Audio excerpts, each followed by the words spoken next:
is Seb, and I am the account director for the Samoa Tourism Authority European office, although I am based here in the UK. So thank you very much to all of you for joining us this morning. I'm going to take probably about 15-20 minutes of your time max and really take you through a few slides. I'm not going to go into too much detail because we do have a course on the OTT platform, so you will be able to actually look it up as and when it is convenient for you. But I really wanted to highlight why our beautiful islands of Samoa are the perfect post-COVID destination. Now, I appreciate it's a very bold claim, but hopefully I can back it up. And by the end of the presentation, you will understand why I really think that we are the perfect post-COVID destination.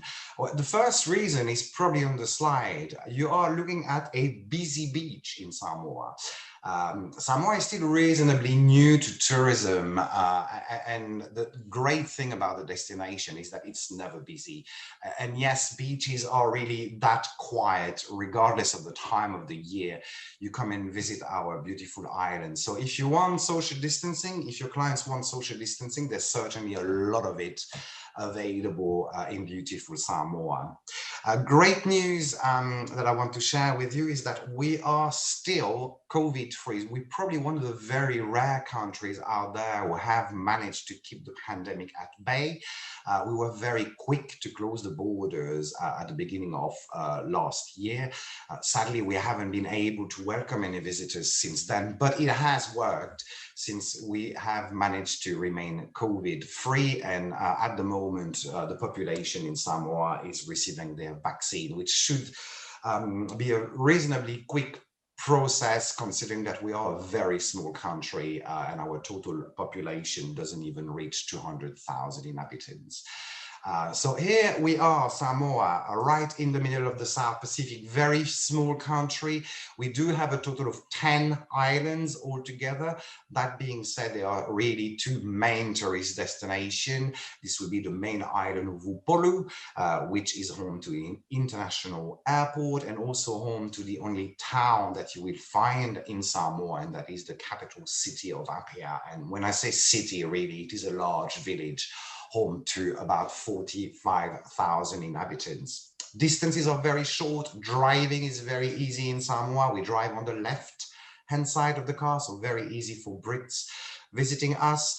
Touring the island of Upolu will take you approximately 4 hours. And if you were to make your way to the second tourist destination, the larger island of Savaii, driving around the coast will take you approximately 5.5 hours.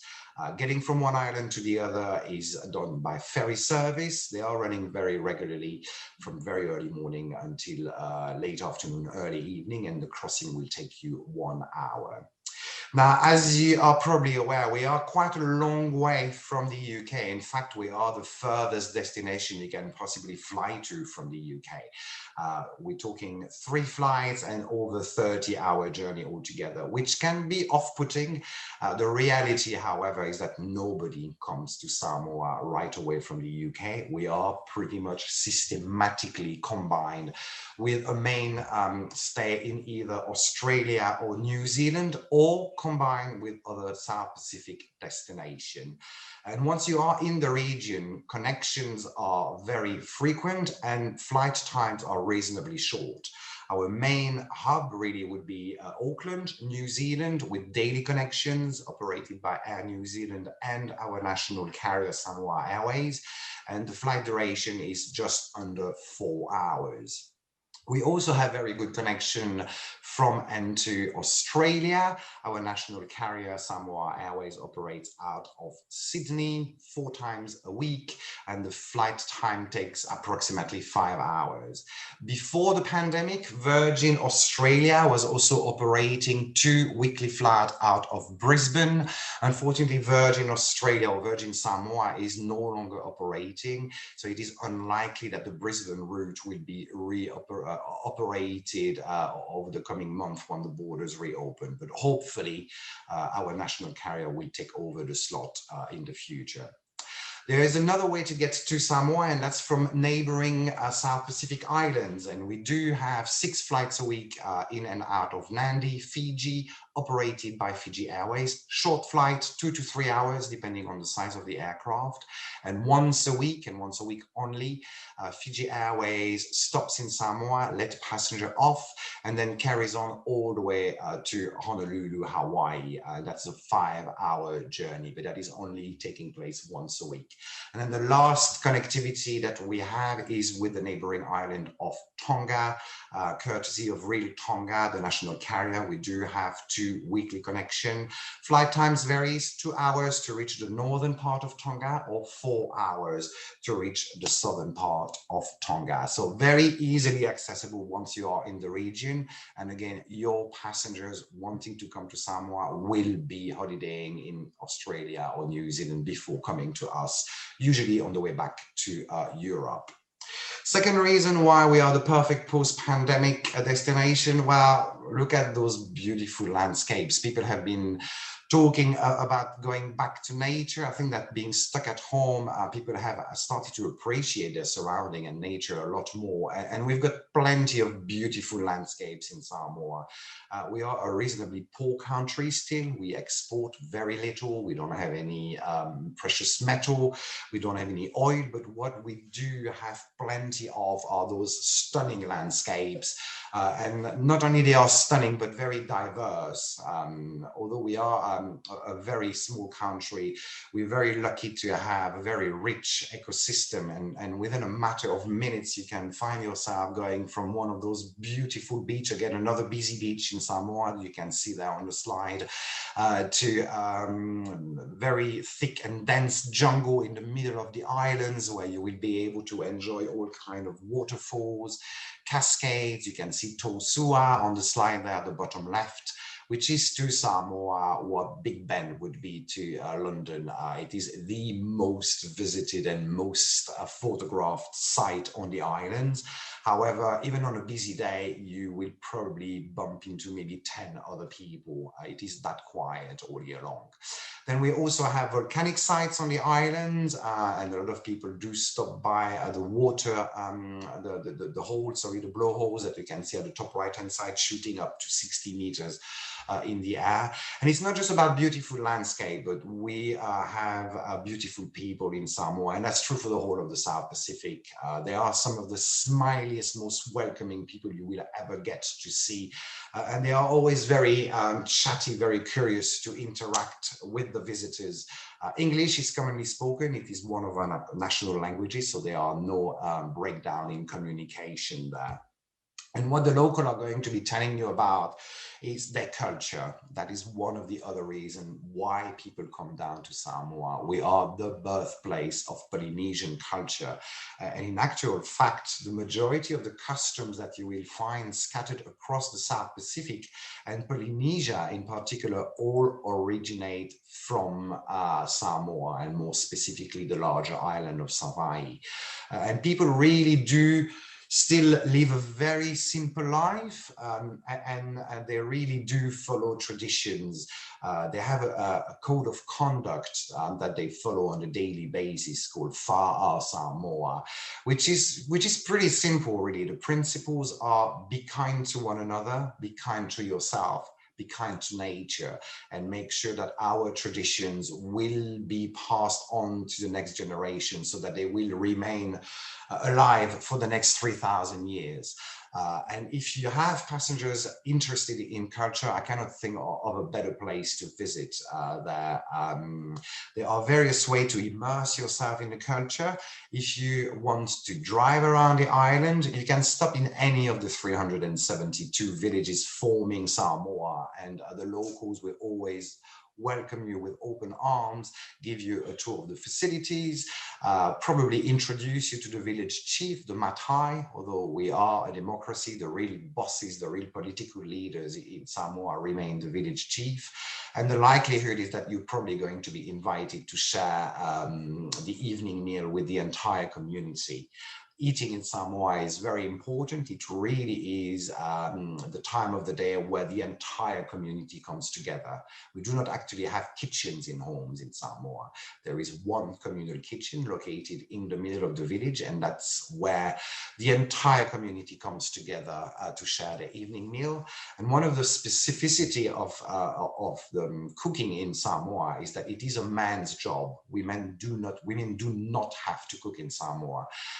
It is something that is done by the young male of the village. They all come together at the beginning of the day and prepare the fire, and will be cooking the food to be enjoyed by the entire community.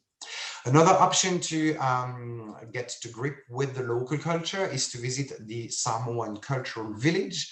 That is something that we, as the tourist office, operate in the city center of Apia, right at the back of our head office. It is open 3 days a week, and people coming to the cultural village will be able to get to grip with our various customs. They will be able to listen to locals singing and dancing. They might be lucky enough to see one of the locals receiving a traditional Samoan tattoos. Tattoos, as we know them in the Western world, are a Samoan thing. It is not a fashion statement, though. It is a very meaningful rite of passage.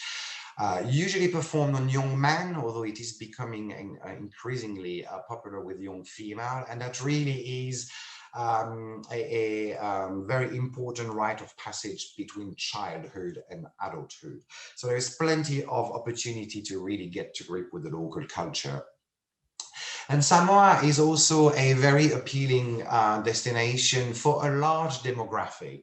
Of course, like many other South Pacific destinations, we do cater for the romance market. The honeymoon market is very big for us. And in fact, the majority of the hotels and resorts in Samoa would have beautiful spots within the resort where the resort manager can conduct wedding ceremonies, which are recognized worldwide.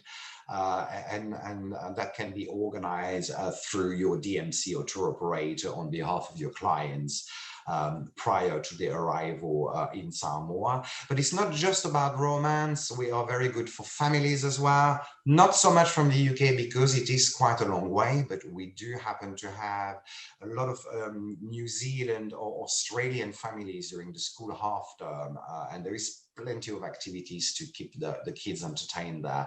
Of course, a lot of water activities. We are in the middle of the ocean after all. So scuba diving, snorkeling, fishing, swimming are obviously very popular. We are known as a bit of a hotspot for surfing. However, as soon as you go a little bit further in the ocean, the waves can reach up to 60 meters in height. So it is surfing for the big boys and the big girl. You would not really learn how to surf in Samoa. You will need to have a pretty good level already. And then there's plenty of inland activities to be had. The middle of the two main islands are virtually untouched by humans, and they are big, thick, dense jungles where people can enjoy physical activities such as hiking, mountain biking, mountain climbing as well, kayaking. So there really is a very wide spectrum of activities to be had in Samoa for the entire families, as well as solo travelers. We are a very safe destination, so we are quite popular with people traveling solos, bearing in mind that the locals are very welcoming, so they will never feel alone there. They will always be welcomed within the community with open arms. And then we also have a very wide accommodation range for such a small country. We've got approximately 200 accommodation options. And with the exception of one international brand, which is Sheraton, operating a city hotel in Apia, as well as a beach resort right next to the airport, all of the other property are operated and owned by locals. So the tourism in Samoa is very sustainable, and it is not something that we have just switched on because it is trendy these days. We have been a sustainable destination from the very beginning of modern tourism back in the 1950s, because again, Samoa is a reasonably poor country, and the money coming in really has to go back to the communities. Also, interestingly, there is no concept of private land in Samoa, which means that all of the hotels and resorts are built on communal land, and as such, they have to pay a ground rent to the neighboring villages who actually happen to own that land. The majority of the staff in the resort would be coming from the neighboring villages. And we're also very lucky to have a very fertile ground, and therefore the majority, if not all, of the food served in the resort's restaurant in the evening would be sourced in Samoa, whether it's fruit, vegetable, plenty of fish and seafood, as you can imagine as well. So we are a very, very sustainable destination. And typically resorts in Samoa are very small. They would be ranging between 10 to maybe 50 bungalows.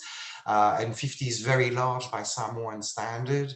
And as you can see, the majority of them are right on the beach. You can see the Coconut Resort at the bottom left-hand side, which is a very popular resort in Samoa because it is the only one that offers overwater bungalows. You can see at the top, the bottom, right-hand side of the slide, the Sea Breeze Resort, which for me is the best product we have in Samoa. We do not officially have any 5-star, so the Sea Breeze would be a very good 4-star plus, but I would say that the service is definitely 6-star. It's very exclusive. It's an adult only resort. We have a couple of those on the islands for those people coming on a romantic holiday. And then I wanted to also show you a picture of a more basic kind of accommodation called a beach farley, and you can see that on the top right hand side of the slide there. It is very basic. The most basic one do not have any water or electricity. It is literally a hut on the beach. Not necessarily everyone's cup of tea, but if you have people who wanted to really immerse themselves in the local culture, that's the best place to stay because they are operated and owned by the local villages. And by staying there, you would be able to really share a meal with the community in the evening. Then you've got your little private hut for the night. There will be giving you some mosquito nets so that you don't get eaten alive at night, and bring you breakfast in the morning. It is very, very cheap, as you can imagine, and very popular with backpackers or people going on a gap year, and they really want to spend very little on food and accommodation. So you may want to bear it in mind. Local DMCs and tour operator in the UK have access to some more upmarket version of those farleys that come with ensuite facilities as well. So that could be an option for that younger demographic of yours or people who are on the budget. So that's about it, really. I thought I would wrap things up by showing a short 3-minute video clip, which hopefully is going to put everything I've just told you about into perspective. And then if you do have any question, I'd be more than happy to answer them afterwards. But for now, let's see.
right now we tread with care upon this ground, so please receive, then we'll be on our way.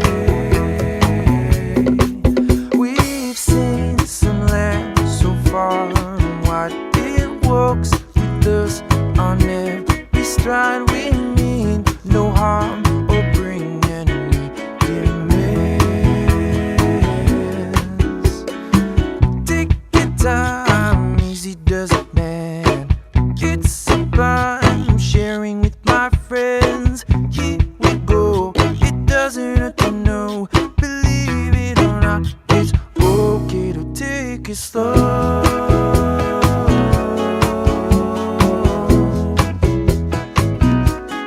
Take it slow.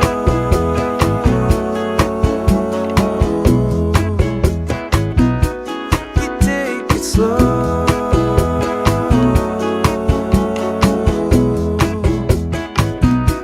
We take it slow.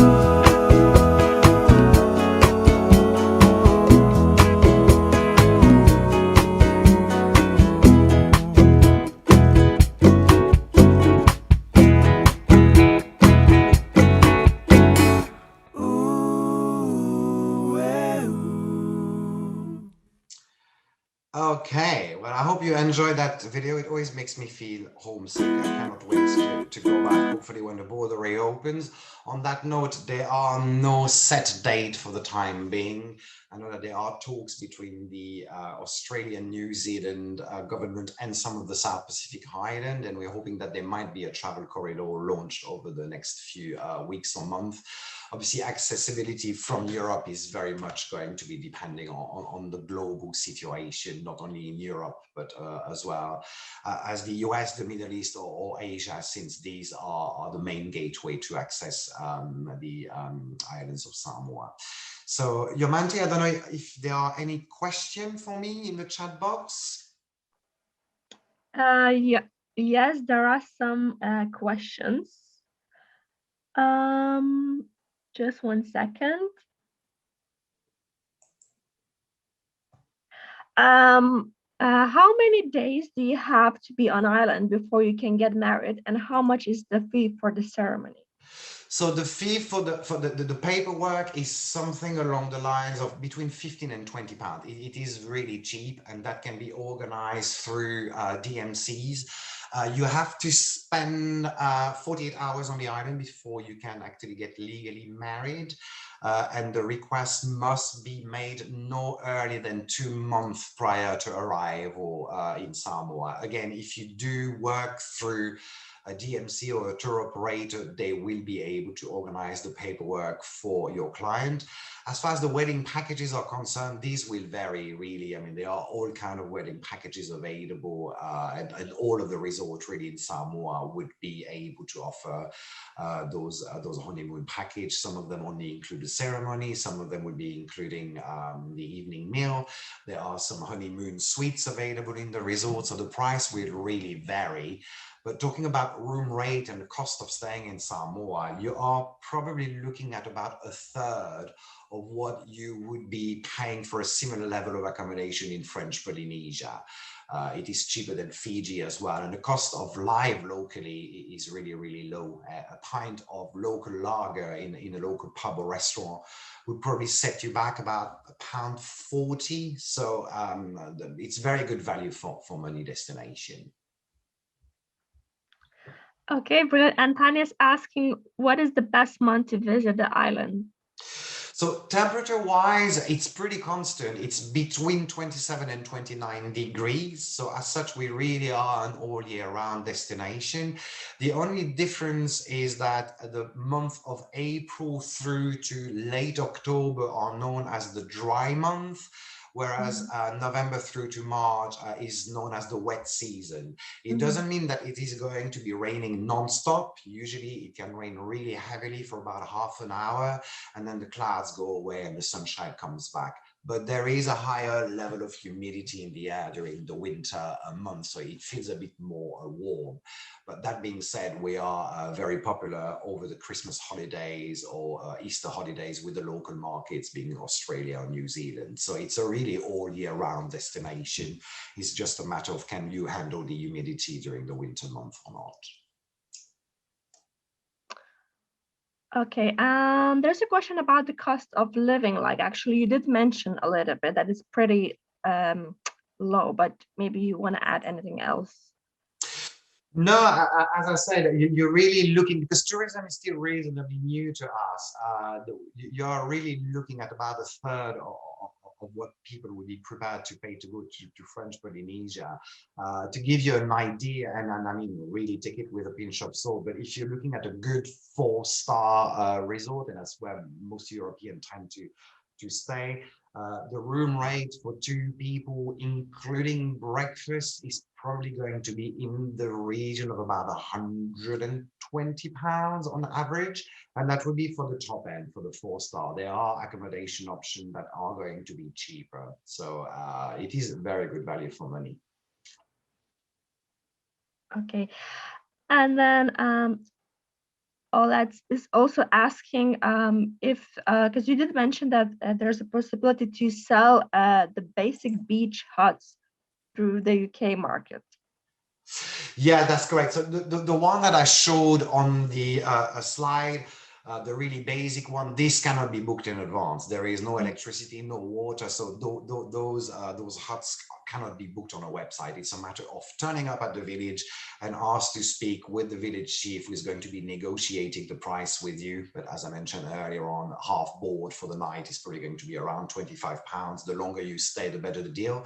However, some DMCs and tour operators have access to some slightly more upmarket version of the farleys that do come with water and electricity, and that can be booked through, as I said, if you're working directly with the DMC, or if you're working with tour operators, the main tour operator in the UK, I'm talking about the Gold Medal Dinata Group, Jet Set Holidays as well, would have access to these more basic kind of accommodation. Okay, brilliant. And also, is it possible to fly from France? I think that the question is whether there's a direct flight. No, there are no direct flight from Europe. You can get to us via the US, that would be LA, but from LA you then have to fly to New Zealand before backtracking, so to speak, to Samoa. Or you can fly via Abu Dhabi or Dubai and then on to Australia and then get to us from Sydney.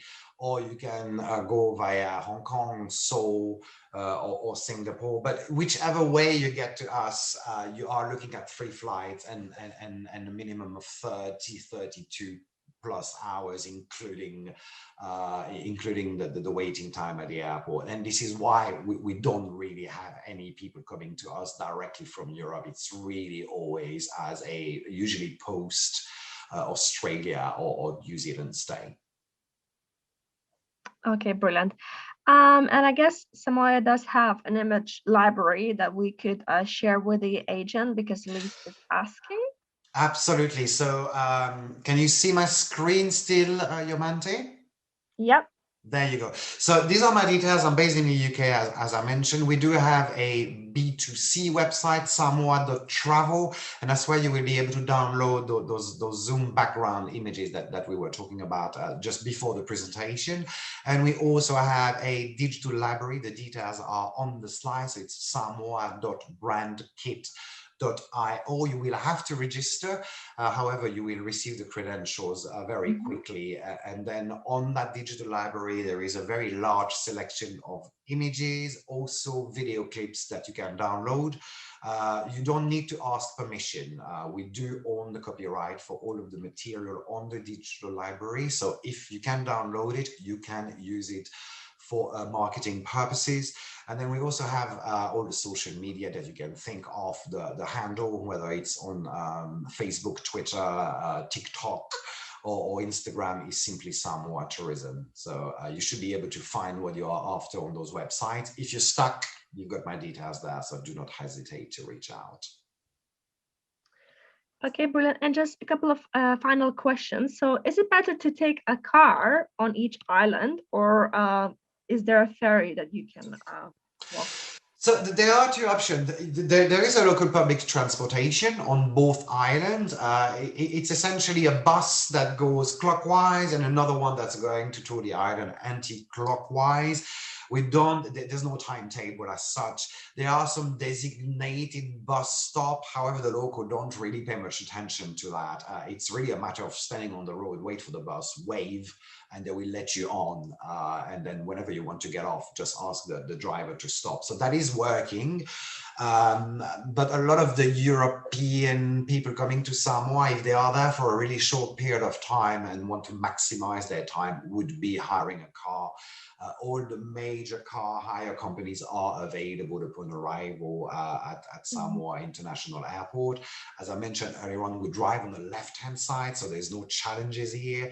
There's very little traffic. And in fact, on the bigger island of Savaii, there's only one road that follows the coast, so you cannot get lost. You will eventually get back to the point of departure. And interestingly enough, there is one traffic light on the entire island. Nobody ever stops at the red light because there's no real need for the traffic light. There's no other intersection. Nobody's quite understand why the traffic light was actually introduced a few years ago, and the local found it hilarious. A lot of people were actually taking selfies in front of the traffic light and posting them on their social media channel, taking the mickey out of the government for putting it there. So yeah, driving is probably the easiest option to get about. Okay, brilliant. And just the final question, what is the name of the overwater bungalow?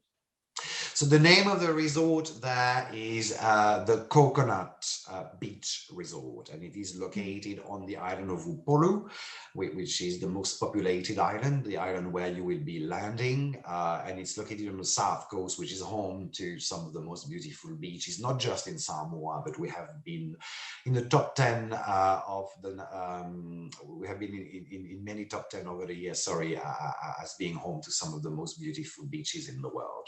So it's literally right on the beach.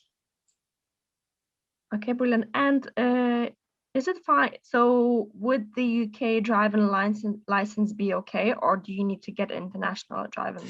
No, your UK driver's license is okay. I believe that they would be exchanging it for a local driver's license upon arrival, but that would be included in the cost of the car hire. So you can just take your UK driver's license. Any European driver's license, for that matter, would do the trick. Okay, brilliant. So I don't really see any more new questions coming up. So. All right. Well, then it's quiz time, I guess, Yumante, isn't it? Yes. There you go. So I'm going to show you the question in a few minutes, and the prize today will be a selection of beauty product from the Body Shop. We do export very little, as I mentioned it in my presentation. We do have a couple of exports though. The first one is Rugbyman. Samoa are a rugby fanatic, and there's many Samoan rugby players in the UK, but across the world as well. Second largest export arguably would be Dwayne Johnson, The Rock. He comes from Samoa, and really the biggest export for us is coconut. And in fact, if you go to any body shop anywhere around the world and you pick up a coconut product off the shelf, have a look at the label at the back, and you will see that the coconut actually come from Samoa. So whoever wins will be receiving a coconut beauty kit in the post over the coming days. And I've got 3 questions for you. So the first one who answers all 3 questions correctly in the chat will be the winner. So all 3 questions are going to come on the slide in one go. So get ready and please indicate your answers in the chat box. Question number 1, how many islands form beautiful Samoa? Is it 2 islands? Is it 10 islands? Or is it 333 islands?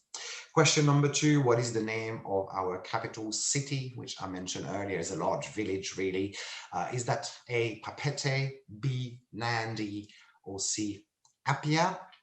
And then last question, which I haven't touched on, so let's see your general knowledge here. What is the name of the Scottish author who settled in Samoa at the end of the 19th century? Is that A, J.K. Rowling, B. Robert Louis Stevenson, or C. Oscar Wilde?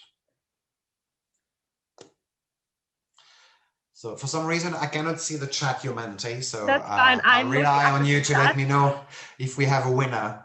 Yeah, there are lots of answers coming up. I see some right and some wrong answers. Okay. So I suppose we can give them all another few seconds, and then I will be revealing the correct answer, and hopefully we will be able to establish who the winner is.